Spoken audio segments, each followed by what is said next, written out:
SSC 2027 ব্যাচের শিক্ষার্থীরা, আজ আমি এমন একটা বিষয় নিয়ে কথা বলবো যেটা জানার পর হয়তো তোমাদের পড়াশোনার পুরো প্ল্যানটাই বদলে যাবে।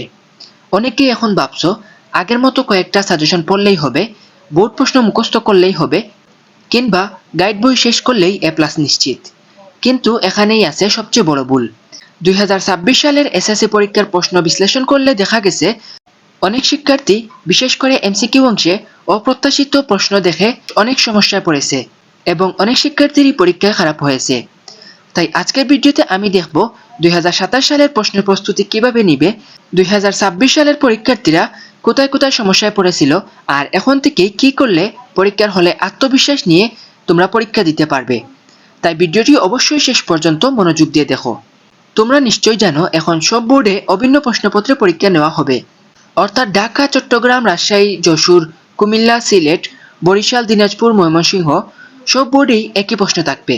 অনেকেই ভাবছে একটা প্রশ্ন মানেই হয়তো পরীক্ষা সহজ হবে, কিন্তু 2026 সালের প্রশ্ন বিশ্লেষণ করলে দেখা যায় অনেক প্রশ্নই ছিল কনসেপচুয়াল এবং নতুনভাবে উপস্থাপন করা।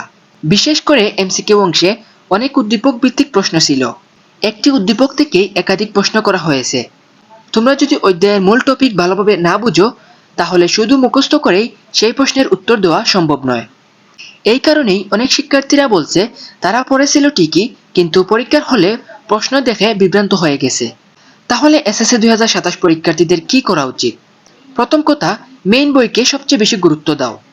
অনেকেই শুধু সাজেশন বা গাইড নিয়ে বসে থাকে, কিন্তু মূল বইয়ের ছোট ছোট তথ্য, উদাহরণ, চিত্র, ব্যাখ্যা এবং অনুশীলনী এসব থেকেই অনেক প্রশ্নের ধারণা তৈরি হয়। তাই প্রতিটি অধ্যায় মনোযোগ দিয়ে পড়বে। দ্বিতীয় গুরুত্বপূর্ণ বিষয় হলো শুধু 2টি বা 3টি কমন প্রশ্ন পড়ে বসে থেকো না। একটি অধ্যায় শেষ করলে চেষ্টা করবে সৃজনশীল, সংক্ষিপ্ত, জ্ঞানমূলক এবং এমসিকিউ অংশ সব ধরনের প্রশ্ন অনুশীলন করতে, কারণ এখন প্রশ্ন যে কোনো অংশ থেকেই আসতে পারে। তৃতীয় বিষয় হচ্ছে টেস্ট পেপার সমাধান করা শুরু করো। টেস্ট পেপারে বিভিন্ন ধরনের প্রশ্ন থাকে, এগুলো ভালোভাবে অনুশীলন করবে। এগুলো অনুশীলন করলে নতুন ধরনের প্রশ্ন দেখলেও উত্তর করার আত্মবিশ্বাস তৈরি হবে। আরেকটি গুরুত্বপূর্ণ বিষয়, অনেকেই বলে ভাইয়া বোর্ড প্রশ্ন পড়লেই হবে। আমার উত্তর হলো বোর্ড প্রশ্ন অবশ্যই পড়বে, কারণ এতে প্রশ্নের ধারণা বোঝা যায়, কিন্তু বোর্ড প্রশ্ন পড়ে থেমে গেলেই হবে না। বোর্ড প্রশ্নের পাশাপাশি মূল বই এবং অধ্যায় ভিত্তিক অনুশীলনও করতে হবে। যারা নিয়মিত পড়াশোনা করে তাদেরও অনেক সময় বুঝতে সমস্যা হয় কোন অধ্যায় সবচেয়ে বেশি গুরুত্বপূর্ণ, কোন অধ্যায় বাদ দেওয়া যাবে, কোন অধ্যায়ে বেশি সময় দিতে হবে। এই সমস্যার সমাধানের জন্য আমরা তোমাদেরকে নিয়মিত সাজেশন দিয়ে যাচ্ছি। দেখো, এখানে সাজেশনের একটা প্লেলিস্ট আছে, এসএসসি 2027 এর সাজেশন। এখানে সব বিষয়ের সাজেশন আমরা নিয়মিত আপলোড করি। তো এই সাজেশনগুলো ফলো করলে বুঝতে পারবে কোন অধ্যায় বেশি গুরুত্বপূর্ণ, কোন অধ্যায় বাদ দেওয়া যাবে, আর কোন অধ্যায় থেকে বেশি প্রশ্ন আসে। এগুলো তোমরা এখান থেকে পেয়ে যাবে। আমি এই সাজেশনের প্লেলিস্টের লিংক ডেসক্রিপশনে এবং ফার্স্ট কমেন্টে দিয়ে রাখবো।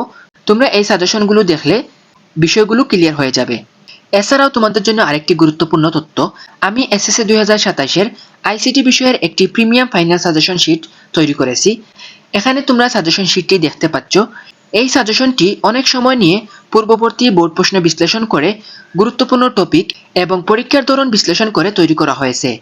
এতে এমন প্রশ্নগুলো রাখা হয়েছে যেগুলো পরীক্ষার জন্য সবচেয়ে গুরুত্বপূর্ণ বলে আমি মনে করি।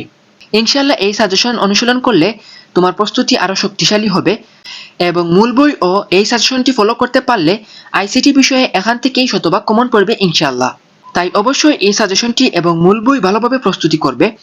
যারা এই পিডিএফ সাজেশনটি সংগ্রহ করতে চাও তারা মাত্র 50 টাকা দিয়ে এটি সংগ্রহ করতে পারবে।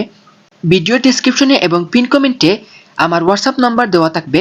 সেই নাম্বারে হোয়াটসঅ্যাপে মেসেজ করলেই সরাসরি তোমাদেরকে পিডিএফটি দেওয়া হবে। আর শুধু আইসিটি নয়, বাংলা, ইংরেজি, গণিত, বিজ্ঞান, বাংলাদেশ ও বিশ্ব পরিচয় সহ প্রতিটি বিষয়ের ফাইনাল সাজেশন ধাপে ধাপে প্রকাশ করা হবে। নতুন সাজেশনটি তৈরি হওয়ার সঙ্গে সঙ্গেই আমি তোমাদেরকে জানিয়ে দিব। তাই অবশ্যই সাবস্ক্রাইব করে এবং পেজটি ফলো করে আমাদের পাশে থাকবে। সবশেষে বলবো, এসএসসি 27 তোমাদের হাতে এখনো সময় আছে। এই সময়টাকে যদি সঠিকভাবে কাজে লাগাও তাহলে পরীক্ষার আগে আর কোনো চাপ থাকবে না। মনে রেখো, ভালো ফল করার কোনো শর্টকাট নেই। যারা নিয়মিত পড়বে, মূল বই বুঝে পড়বে, নিয়মিত অনুশীলন করবে এবং সময় মতো প্রস্তুতি শেষ করবে, তারাই এগিয়ে থাকবে ইনশাআল্লাহ। ভিডিওটি যদি তোমাদের ভালো লাগে তাহলে অবশ্যই একটা লাইক দিও, বন্ধুদের সাথে শেয়ার করো এবং এসএসসি 27 এর নিয়মিত আপডেট পেতে আমাদের চ্যানেলটিকে সাবস্ক্রাইব করে পাশে থাকা বেল আইকনটি অন করে রাখো। সবাই ভালো থাকো, সুস্থ থাকো। আল্লাহ হাফেজ সবাইকে।